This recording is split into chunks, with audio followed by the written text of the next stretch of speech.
Hello and welcome to episode number 28 of In Pursuit of Clarity, entitled On Virginia, the Rally, and Related Issues. The rally in Virginia concluded with surprisingly little friction, and the optics of thousands of law-abiding men openly defying Virginia Governor Northam's unconstitutional order was definitely a net positive.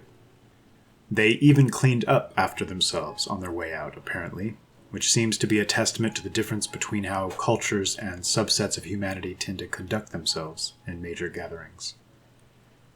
I wanted to use the occasion as a means to discuss a few important related topics. Firstly, there's an ongoing debate with regards to these types of events and whether we should take the risks of attending them, or whether they're either too dangerous or simply not worthwhile. In this case, I found myself slightly disagreeing with both extremes of the debate here, and felt there was no clear and obvious answer, and certainly no one-size-fits-all answer applicable to all similar events. I can start by saying that I definitely feel public gatherings can be potent and powerful and worth our time, but this comes with several caveats. They need to be carried out properly, the right types of people need to be involved in leadership and organization, and in any roles of influence, and some real attention needs to be paid to the resulting optics. And not solely for the sake of the world at large, looking in from the outside, but for our own sake.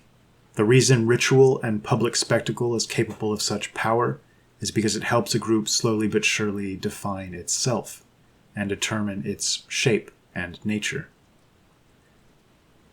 If we allowed ourselves to be frightened away from every real-life gathering, we're essentially guaranteeing paralysis.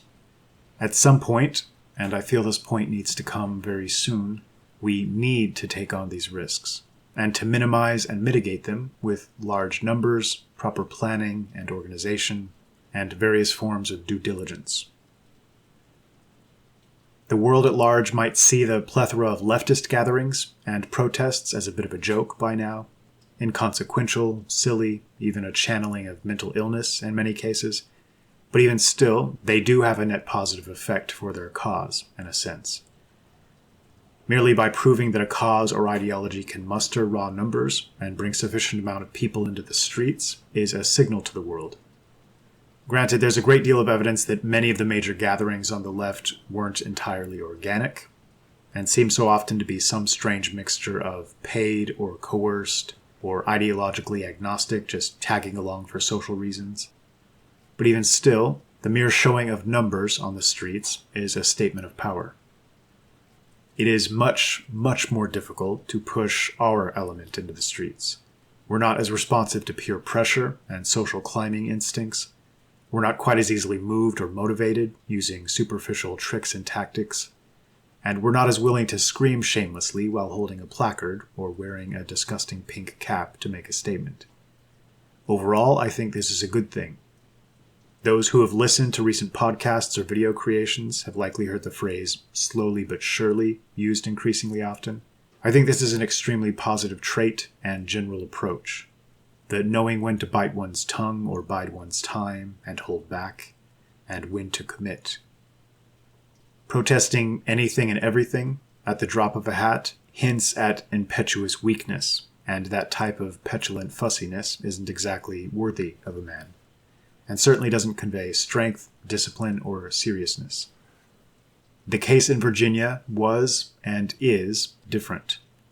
One of our most fundamental and ancient rights is now being very seriously and consciously threatened by forces who seek to take an incremental path towards total disarmament. Denying this, after all we've seen and heard over recent years, strikes me as dangerously wrong-headed. I applaud those who showed up, and those who choose to in future similar cases, though I also fully understand those that choose not to.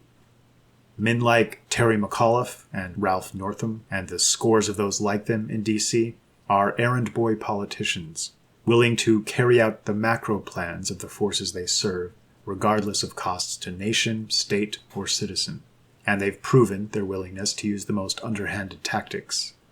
I'm sure most of you recall McAuliffe ordering police to stand down in Charlottesville, and then funneling the marchers' route to ensure that the statue-defending crowd was routed directly into Antifa.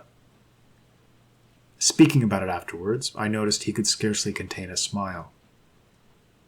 The optics they yielded from that event had immense ramifications, lasting to this very day. The strange incident with Heather Heyer, with footage showing a car surrounded and attacked by various weapons before the driver hits the gas, plowing into another vehicle and allegedly causing her heart attack, has now come to be framed as a pre-planned hate crime attack by a member of a supposedly well-known far-right group, with the intent of killing as many people as possible. He's now serving over 500 years in prison, one of the largest sentences in American history.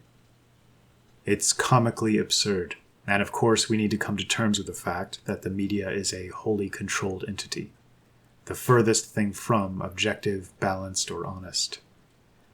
If you were a marcher defending heritage statues that day, you were painted for posterity as a Klansman that supports the murder of innocents. But again, having said all this, even knowing how tilted the playing field is and how many traps and pitfalls await, we can't run from this battle indefinitely. Mass media has now largely been outed over the past few years, and this is more true by the day. Even vast swaths on the left now recognize that these corporate news organizations are essentially hired guns for a corrupt establishment.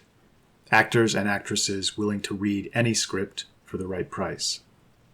Their weapons are now blunted. The ism accusations they so flippantly toss about have lost their bite. For this reason and others, I think now is the time to begin carefully and selectively engaging in a bit more real-world action, especially with regards to issues as important as the Second Amendment and the defense of basic rights against corrupt overreach. And this brings me to a final important point, one that deserves more elaboration in a devoted podcast or article soon. I mentioned that I fully understand the inclination to stay home and the recognition that the criminals on the other side of the fence are more than willing to stoop to any tactics to produce the storyline and narrative they seek to push in such cases.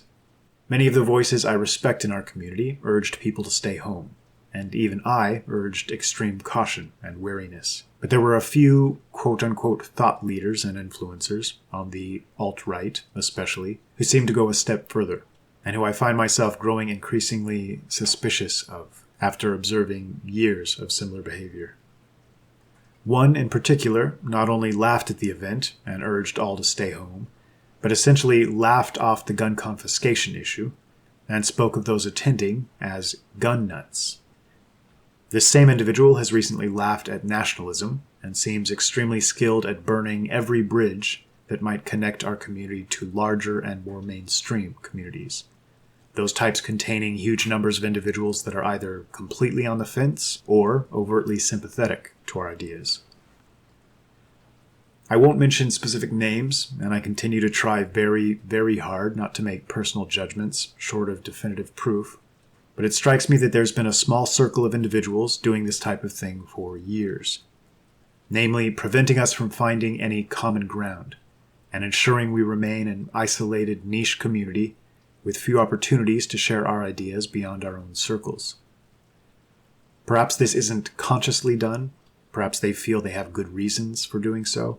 I'm certainly all for not compromising our own ideals or taking on lukewarm ideas and worldviews. But it's not difficult to avoid compromising one's beliefs while still being able to effectively and attractively frame and communicate our ideas to a much larger audience. An audience that, if and when and where they do disagree, usually don't do so because they've heard both sides of the debate and simply have a different point of view, but rather because they've only heard one side expressed effectively throughout their lives. Those in our community who have become so adept at mocking and deriding and maintaining a distance between us and them are doing an immense disservice. And again, it's equivalent to paralysis. Many openly speculate that such personalities are federal or intelligence agents, or somehow connected to organizations whose goals are to infiltrate and subvert and derail, and this may well be true. Whether it is or isn't almost doesn't matter, when the end result effects of their actions are the same as if they were nefarious actors. Being uncompromising with ourselves and our own beliefs is one thing. Expecting similar beliefs from all others, especially when they've never heard a proper voicing of what we believe and why we believe it, is a surefire way to collectively remain powerless. Some of these so-called alt-right individuals in influential roles act as if being nonconformist and edgy in a counterculture way is the point of all of this, rather than some happy accident along the way. Burning bridges and remaining isolated isn't something we should strive for. And for what it's worth, I'd urge wariness in dealing with those who so aggressively push these ideas. When evaluating any thinker, try to pull back and consider the broader ramifications of following their suggested path. Not everyone appearing to wear the same uniform is actually on our side. Anyhow, take that for what it's worth, and that's all for the moment. Thanks for listening.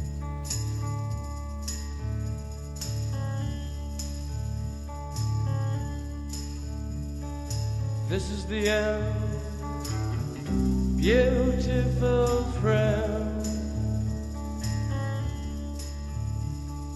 This is the end, my only friend. The end of our elaborate plans. The end of everything that stands. The end, no say